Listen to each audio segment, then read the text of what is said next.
श्रीमद् भगवद गीता अध्याय पहला श्लोक दूसरा, जिसमें धृतराष्ट्र को संजय बताते हैं। क्या कहते हैं संजय? दृष्ट्वा तु पाण्डवानीकं व्यूढं दुर्योधनस्तदा आचार्यमुपसंगम्य राजा वचनं ब्रवीत्। यहाँ संजय कहते हैं धृतराष्ट्र से, कहते हैं कि हे राजन, आपने मुझसे पूछा कि कुरुक्षेत्र इस युद्ध भूमि में एकत्र हुए मेरे और पांडु के पुत्रों ने क्या किया। इस पर संजय उत्तर देते हैं कि हे राजन, दुर्योधन देख रहे हैं कि पांडवों ने व्यूहाकार रचना की है। उन्होंने अपनी सेना को इस प्रकार सुव्यवस्थित किया है कि उसकी जो रचना है एक किसी विशेष प्रकार की रचना है, जिसे व्यूह रचना कहते हैं। व्यूहाकार रचना की है, जिसे देखकर दुर्योधन अपने गुरुजी के पास दौड़ता हुआ गया। अपने गुरुजी के पास, जिस प्रकार कोई छोटा बालक होता है, यदि वो कोई ऐसी अपने को घातक यानी अपने को नुकसान पहुंचाने वाले किसी भी वस्तु को देखता है तो वो बालक अपनी माँ के पास जाता है, माँ से ये शिकायत करने के लिए, बताने के लिए कि मैंने ऐसा देखा, वो चीज, वो वस्तु मुझे हानि पहुंचाने वाली थी, ऐसा मुझे लग रहा।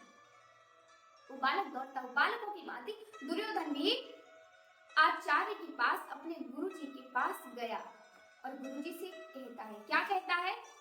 पश्येताम पांडुपुत्राणाम आचार्य महतीं चमू व्यूढ़ाम द्रुपद पुत्रेण तब शिष्येण धीमता। यहाँ दुर्योधन अपने गुरुजी को ये बताने के लिए गया। जैसे ही दुर्योधन ने वो पांडवों के द्वारा सुव्यवस्थित की हुई व्यूहाकार सेना को देखा तो दुर्योधन घबरा गया, क्योंकि बंधु, जो गलत करता है, जो व्यक्ति अधर्म के मार्ग पर चलता है, तो दुनिया को तो पता ही होता है, कभी कभी दुनिया वाले धोखा भी खा जाएं कि भाई ये सत्य कर रहा है कि असत्य, ये धर्म के मार्ग पर चल रहा है कि अधर्म के मार्ग पर। लेकिन वही जो व्यक्ति अधर्म के मार्ग पर चलता है, उसके हृदय को पता होता है। उसके हृदय में जो भगवान बैठे हैं, वो भगवान उसे ये बताते हैं, जो ठाकुर बैठा है वो ठक ठक करके उसे बस यही बताता है कि अरे तू ये गलत कर रहा है, यहाँ तेरी जीत नहीं होगी, तुझे विजय प्राप्त नहीं होगी, विजय श्री नहीं मिलेगी। वैसे ही दुर्योधन को भी पता है कि मैं गलत कर रहा हूँ, मैं अधर्म के मार्ग पर। धर्म तो वहां होता है ना जहाँ श्री कृष्ण होते।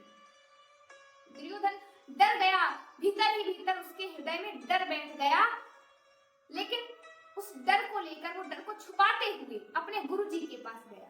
गुरुजी से कहता है कि हे गुरुजी। गुरुजी कौन है? दुर्योधन गुरुजी के पास गया, गुरु द्रोणाचार्य जी के पास। गुरु द्रोणाचार्य जी के पास जाकर क्या कहता है कि गुरुजी, सामने आप देख रहे हैं ना जो पांडवों की सेना खड़ी है, इन्होंने एक विशेष प्रकार की एक रचना की है, सेनाओं की एक रचना की है, व्यूहाकार जो रचना की है। ये रचना पता है किसने की है? द्रुपद का पुत्र है धृष्टद्युम्न। एकदम क्लियरली नहीं कहा दुर्योधन ने कि धृष्टद्युम्न ने ये रचना की। आचार्य द्रोण को ये बात घुमाकर बताई कि आपके शिष्य द्रुपद पुत्र धृष्टद्युम्न ने ये रचना की है, व्यूहाकार रचना। क्यों?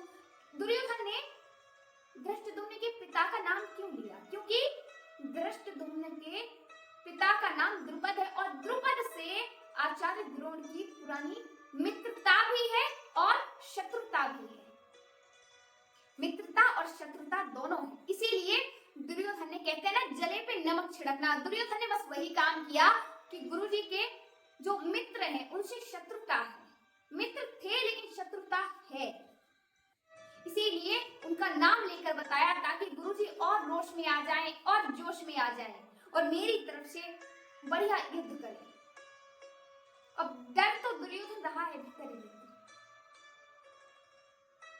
ऐसा दुर्योधन ने अपने अपने पक्ष के लिए कि गुरुजी उसके पक्ष में आकर, पक्ष में तो उसके हैं ही लेकिन निष्पक्ष होकर, क्योंकि सबका मन, यहाँ तक कि भीष्म पितामह का मन, गुरु द्रोणाचार्य जी का मन, गुरु कृपाचार्य जी का मन पांडवों की सेना के ऊपर, पांडवों में उनका मन है, वो मन से युद्ध नहीं कर रहे हैं, बस वो तो जिस पक्ष में आए हैं उस राज्य के बंधन में आए हैं, इसीलिए वो दुर्योधन की तरफ से युद्ध कर रहे हैं। दुर्योधन को ये पता है कि ये सभी जो महात्मा जन, जो गुरुजन है, जो पितामह है, वो भी पांडवों के पक्ष में ही है, बस केवल फिजिकली रूप से वो मेरे पक्ष में खड़े हुए हैं, मेरी तरफ से युद्ध कर रहे हैं। बंधुओं, यहाँ पर हमें एक चीज सीखने को मिलती है कि हमें अपने जीवन में जब भी हम कोई असत्य कार्य करें, किसी अधर्म के मार्ग पर चलें, तो हमारे हृदय को पता होता है, हमें बहुत अच्छे से ये पता होता है कि हम ये गलत कर रहे हैं, तो हमें वही रुक जाना चाहिए, क्योंकि उसका गलत का परिणाम हमेशा गलत ही होता है। असत्य का, अधर्म का परिणाम हमेशा गलत ही आता है। इसलिए आप वहीं पर रुक जाइए जहां आपको लगे, आपके मन को लगे, आपका दिल ये ना कहे कि नहीं ये कार्य गलत है, इसे छोड़ दो, तो आप वही छोड़ दीजिए। जबरदस्ती उस कार्य का बोझ लेकर मत ढोइए, क्योंकि उसके बाद आपको मिलना कुछ नहीं है, आपको कोई मीठा फल नहीं मिलने वाला। दुर्योधन चाहता तो युद्ध रोक सकता था, लेकिन नहीं रोका उसने, उसी के वजह से इतना महाविनाश हुआ।